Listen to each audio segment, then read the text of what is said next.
Deuteromycetes, इससे अपूर्ण कवक समूह भी कहा जाता है, क्योंकि इसकी केवल अलैंगिक या कायिक प्रवस्था ही ज्ञात हो पाई है।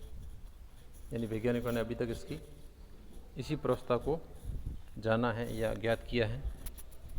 इस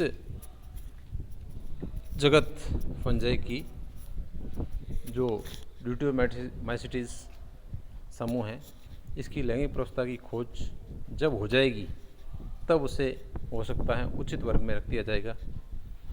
और ये भी वैज्ञानिकों ने एक संभावना व्यक्त की है कि अलैंगिक और कायिक प्रवस्थाओं को एक नाम दे दिया गया हो और उन्हें फिर ड्यूटेरोमाइसिटीज में रख दिया गया हो, और लैंगिक प्रवस्था को हो सकता है किसी दूसरे वर्ग में रख दिया गया हो। ये वैज्ञानिकों की एक संभावना है।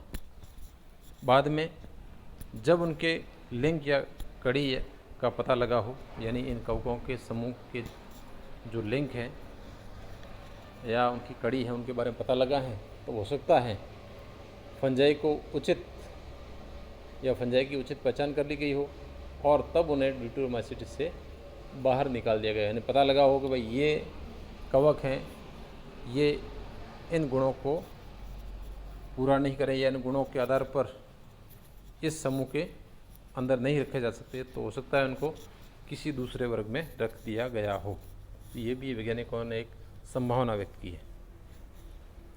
एक बार जब ड्यूटेरोमाइसिटीज के सदस्यों की उचित लैंगिक प्रवस्था का पता लगा लिया जाए, तब उन्हें एस्कोमाइसिटीज या बेसिडियोमाइसिटीज में सम्मिलित कर लेते हैं। हो सकता है कि भी एक बार उस लैंगिक प्रवस्था के बारे में जानकारी मिल जाए तो हो सकता है उसको या तो एस्कोमाइसिटीज में रख देंगे या बेसिडियोमाइसिटीज में रख देंगे।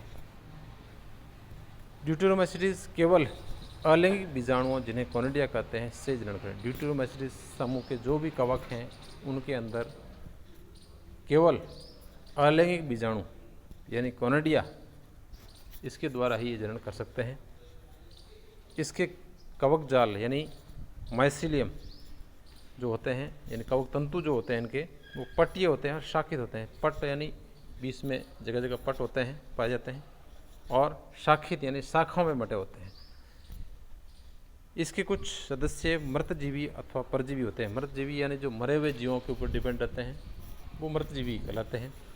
और परजीवी जो जीवित पेड़ पौधे भी हो सकते हैं, जंतु भी होते हैं, उनके ऊपर अपना जीवन यापन करते हैं।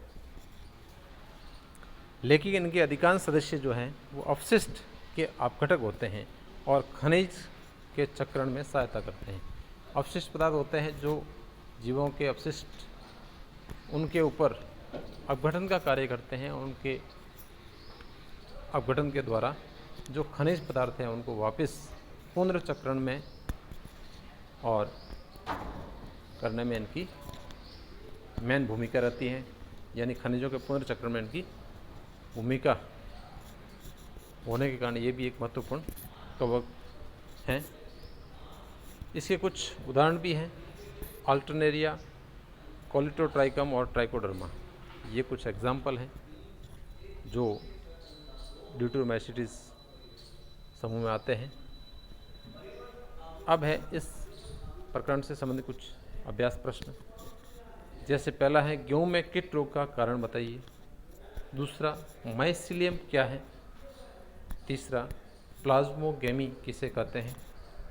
चौथा, कोनिडिया क्या है। और पांचवा, अपूर्ण कवक किसे कहते हैं तथा क्यों। आज के इस वीडियो में हम इतना ही पढ़ेंगे। धन्यवाद।